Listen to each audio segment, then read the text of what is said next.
Hey y'all, welcome to Veggie Farming. I'm Stacy and the heat of summer is here to stay. It's time to start pulling out old spring veggies that are no longer producing. So I'm going to show you how I'm cleaning out some of the beds. Some I'll get ready to plant again. Others I'll just be preparing them for fall planting. Vego Garden has also sent over a new cover system for the self-watering bed. So I'm going to show you how I put that together and how I'm going to plan on using it to keep growing throughout the summer. I have about 120 days left until my first frost date. So I'm pulling out old spring crops, looking around in the soil, seeing if I can find any worms. I've been seeing some worm poop, and I'm making decisions on what I should keep and what I should restart. I was thinking about keeping these tomato plants, but on second look, they have a lot of disease on the leaves and they weren't producing anyway. So I'm going ahead and removing these tomato plants out of the garden and making plans on what I can put in their place. Next up, it's time to handle the squash bed.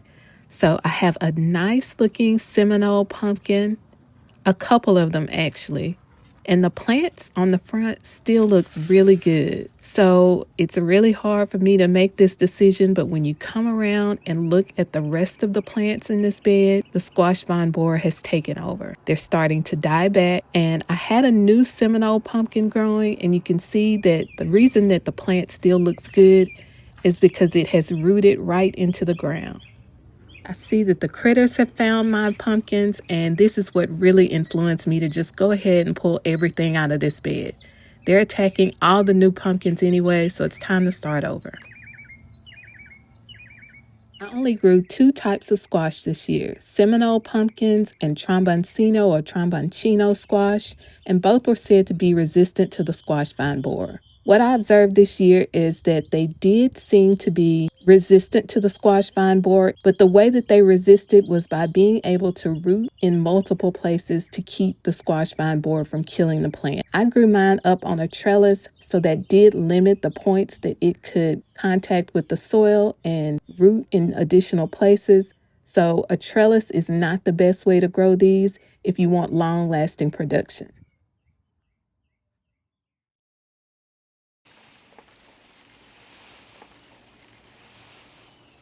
Next, I'm going to transition my Vego Garden EZCube self-watering planter.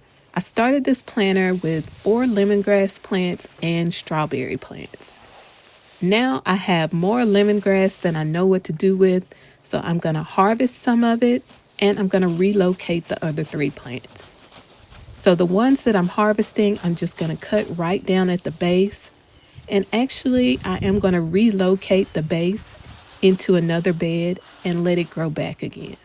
The leaves that I'm harvesting, I'm going to tie those up and let them dry out and use those for tea. Right here in this area, I did lose a strawberry plant because the lemongrass completely shaded out all of the strawberry plants, so not all of them made it. The lemongrass have a pretty deep root system, so I'm using this knife to go ahead and cut those roots out so that I can get as big of a plug as I can to hopefully let it survive when I relocate it.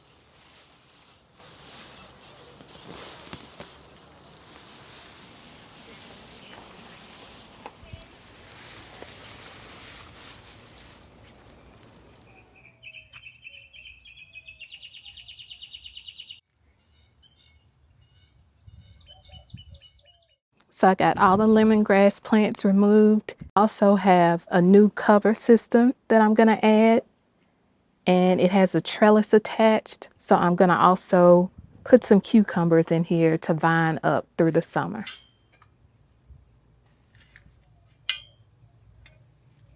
This cover system is specifically made for the EZCube self-watering planter. It's called a 4-in-1 cover and trellis. It's made out of powder-coated steel, so it should resist any bending or rust. After I read the directions, I was ready to get started putting it together. It's fairly simple to do. I was able to do it alone, so it's a one-person job. All I did was slip the pieces together. They slide into each other, and I used the screws that came along with it to attach the pieces.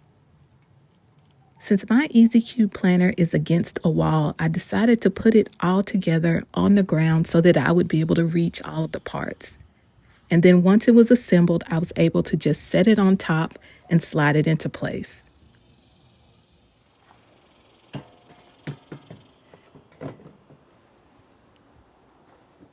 So I'm just lining it up and slipping it right into these holes. I'm sure this would have been much easier if it wasn't already put together. It would have a little bit more wiggle to it.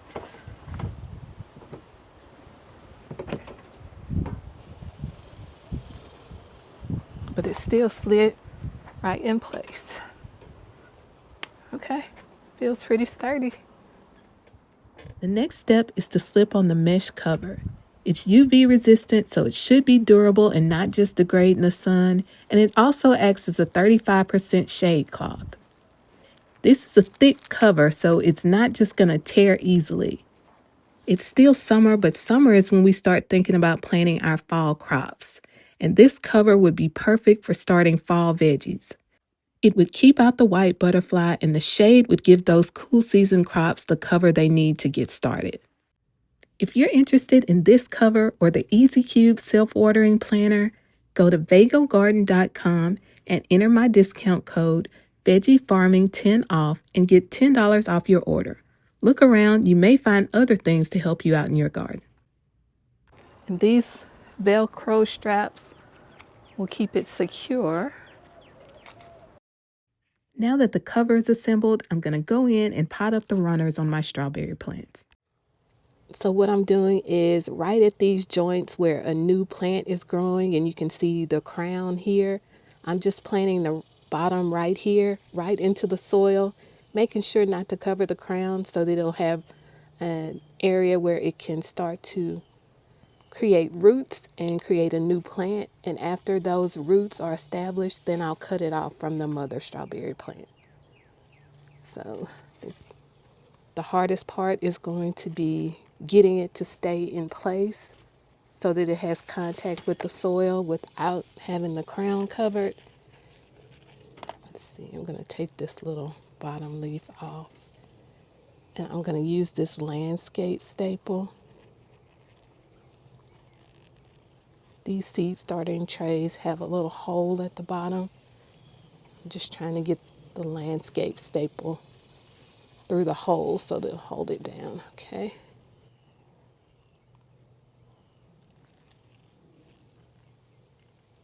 And that should hold it in place good enough to have contact with the soil without the crown being covered. And I'm just going to do that for a couple of the other plants as well. So I ended up with 6 plants that I'm trying to root here, and I have the landscape staples in these, so these seed cells will have to stay in place until they root. But I still have some space in between for the cucumbers that I want to start. I'm going to start those in a separate seed starting tray because I want to baby those along and make sure I actually get some plants from those. So yeah, this is the switch over for now. In the fall, I'm probably going to move these strawberries out of this self-watering bed and put them in a vertical garden. The self-watering bed, it grows the plants well, but I think that the fruit gets too much water, and the strawberries that came off tasted somewhat watery. So I want to move them out of this bed and put them into a different bed. But the plants are doing well so far, and I'll keep you up to date on how everything grows in once I plant the cucumbers. Let me know what changes you're making to transition your garden through the summer. Thanks for watching. Happy growing.